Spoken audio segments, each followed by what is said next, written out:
Bien, Dios le continúe bendiciendo a todos, hermanos.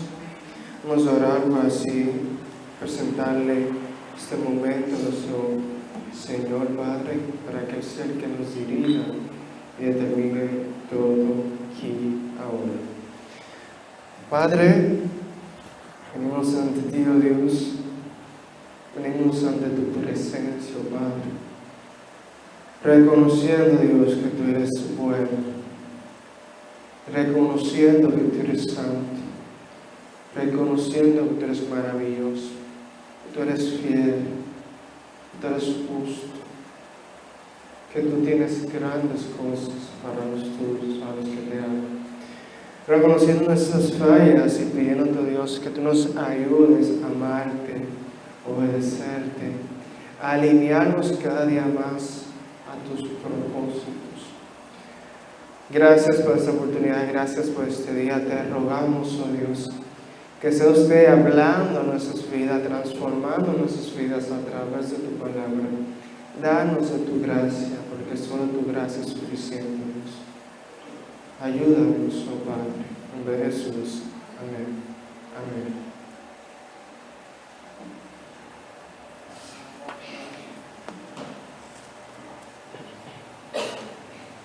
Bien, hermanos, Dios le bendiga nuevamente.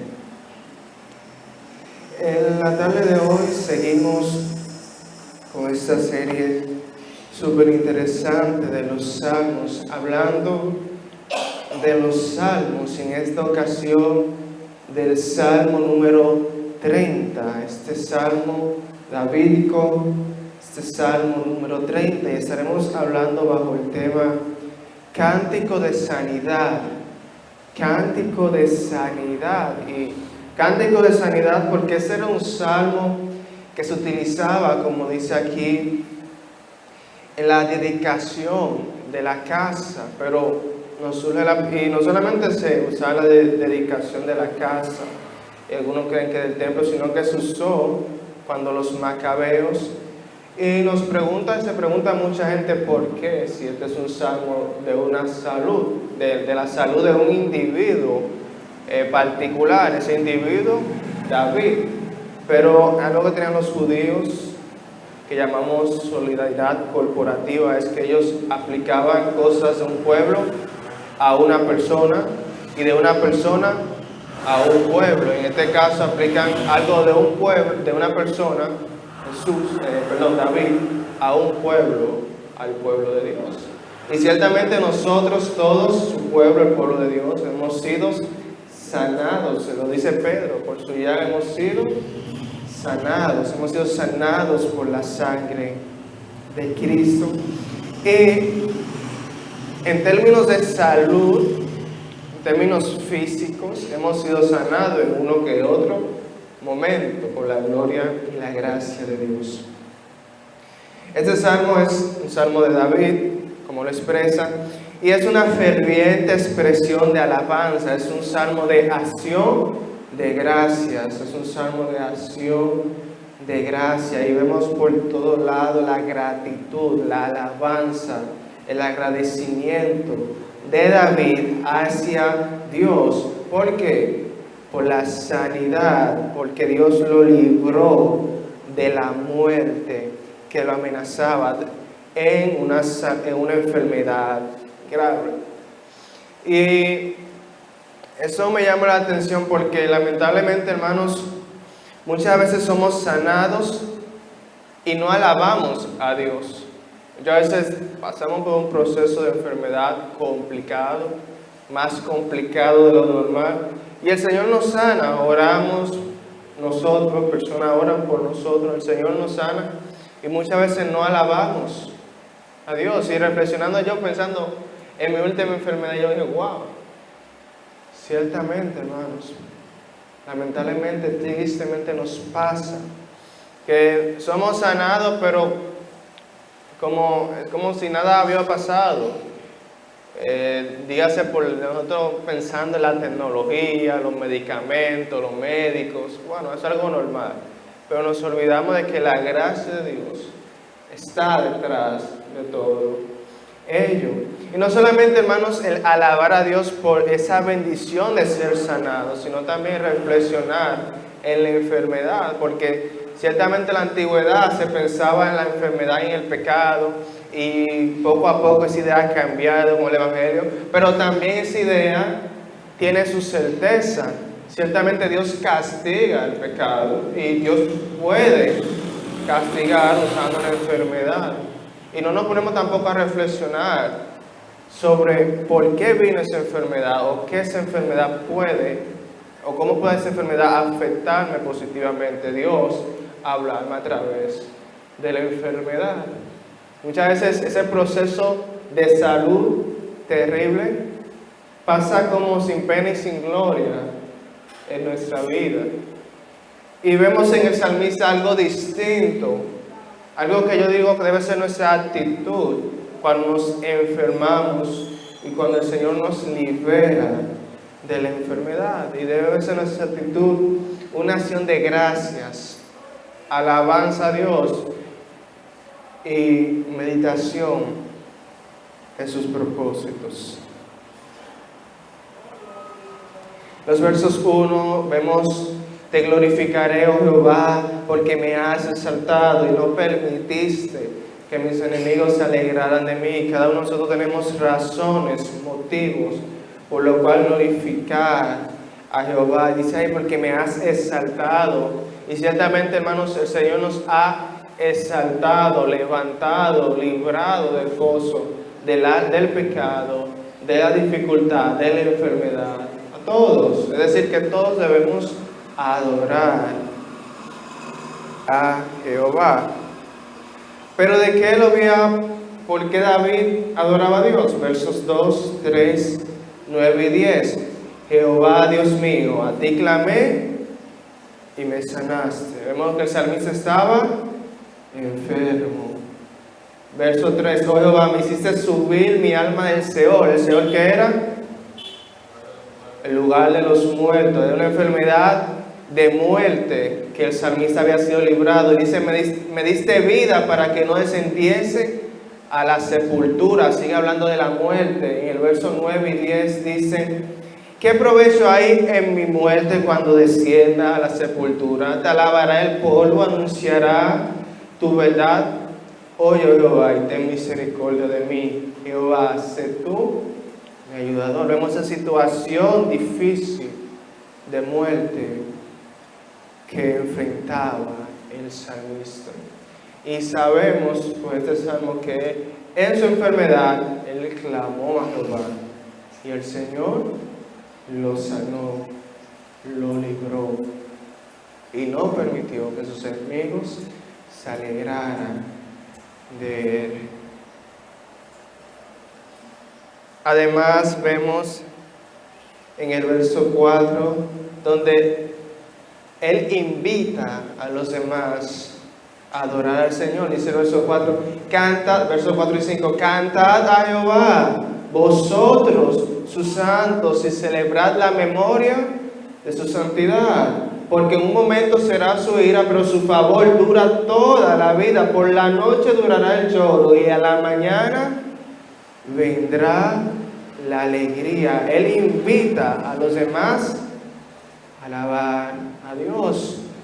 Y ese ha sido un tema como recurrente en los últimos salmos, el no solamente adorar a Dios, sino el deseo de que otros también, de que tú y yo tengamos ese deseo de que otros adoren a Jehová, de que la congregación, de que el pueblo adore a Jehová. No solamente nosotros adorarle, sino de que los que están alrededor nuestro adoren a Jehová.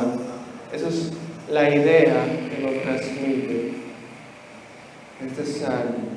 Dice, por un momento será su ira, pero su favor durará toda la vida. Por la noche durará el lloro y en la mañana vendrá la alegría. Este versículo es un verso muy conocido y que ha traído mucho consuelo a muchas personas. Decía McDonald que él estaba pasando por un momento muy difícil y Aaron Say, mucha gente le estaban diciendo cosas y eran como que las palabras no servían para nada, eran palabras de más. Pero Aronsai le mandó este verso a él y a su familia y le sirvió de consuelo. Por un momento será su ira, por este momento difícil, pero su favor durará toda la vida. Por la noche durará el lloro y en la mañana vendrá la alegría. La ira de Dios es a lo sumo momentánea y la ocasiona solamente el pecado. La ira de Dios es momentánea y es ocasionada por el pecado. Su favor, en cambio, dura toda la vida. La ira es momentánea, ocasionada por el pecado, pero el favor de Dios es para siempre, por toda la vida. Dios ofrece vida eterna. Allá en Isaías 54, 7 y 8 refleja nuevamente esta verdad, donde dice, Isaías 54, 7 y 8.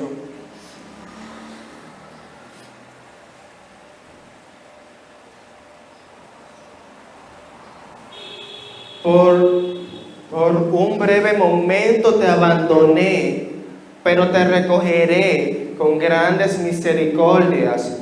Con un poco de ira escondí mi rostro de ti por un momento, pero con misericordia eterna tendré compasión de ti, dijo Jehová, tu Redentor. Por un momento será la ira, pero su misericordia será eterna. Así también lo expresa Lamentaciones 3, 31 y 33, donde dice: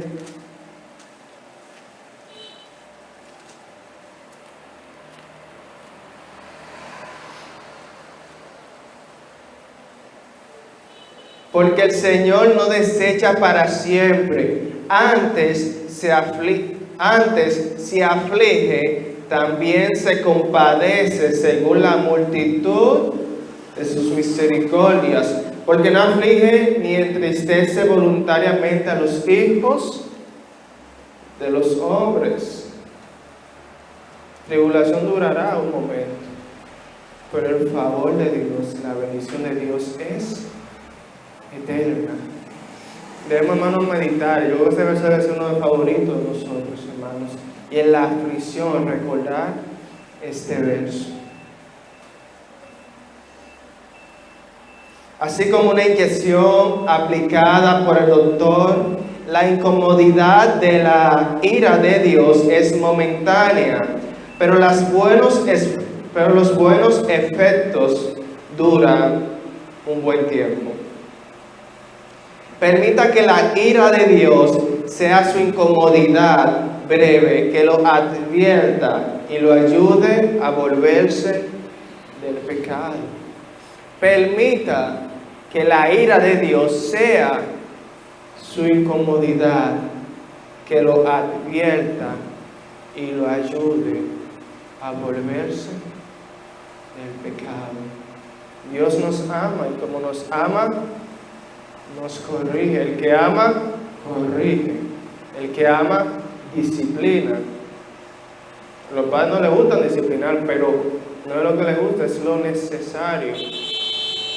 Es lo correcto, es lo mejor. Dios nos ama y por eso nos disciplina cuando pecamos. Nos hace pasar por dificultades, nos castiga, pero su favor es eterno. Y sigue diciendo en el verso 6, contando de la razón de la enfermedad.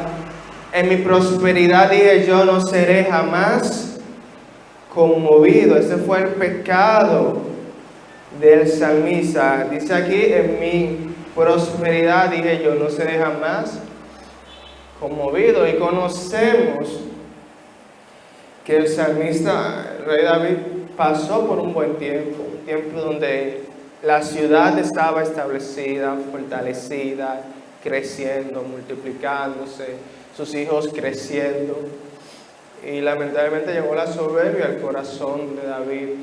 Y sabemos de un momento donde el salmista censó algo que era contrario a Dios, porque era y demostraba la fe en su pueblo o en la multitud de pueblos, en lo material. y no en Dios. Y como Dios le dice, bueno, vendrán escogen esos 3 castigos, y él escoge caer en la mano de Dios. Pero lamentablemente el salmista se llenó de orgullo en un momento. Y lamentablemente también nosotros podemos llenarnos de orgullo en distintos momentos de nuestras vidas. Y debemos siempre, hermanos, rechazar el orgullo. Debemos siempre rechazar la soberbia. Y hemos visto manifestaciones que no solamente el orgullo de decir yo soy grande, ¿no? Hay miles de manifestaciones simples que nosotros decimos que son cotidianas, donde se manifiesta el orgullo. La prosperidad había hecho que David se sintiera invencible. A pesar de que sabía que sus riquezas y su poder provenían de Dios, se le habían subido a la cabeza, haciéndolo soberbio. La riqueza, el poder y la fama tienen un efecto tóxico sobre la gente. La hace sentir muy confiada en sí misma, muy segura en sí misma e independiente de Dios. Pero esta es una seguridad falsa.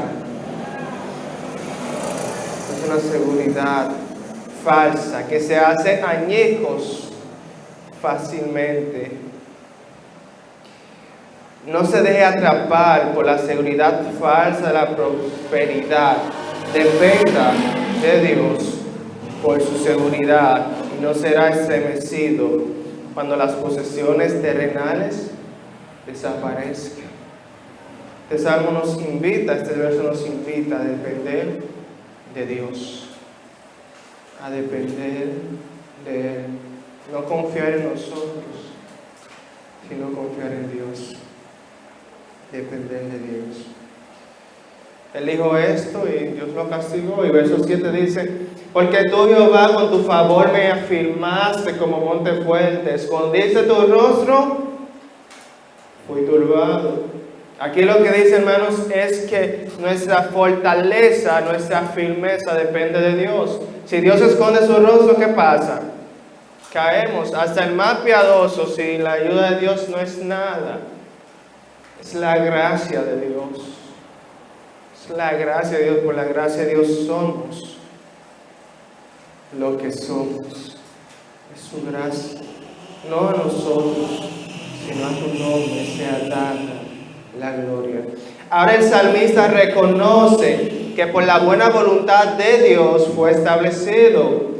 Debe todo a Él. Reconoce que si Dios esconde su rostro, cae al piso toda la estabilidad. Él reconoce que sin Dios es turbado, está perdido. Pero reconoce que de Dios son la fortaleza. Amén. Verso 9 dice: ¿qué provecho hay en mi mente cuando descienda a la sepultura?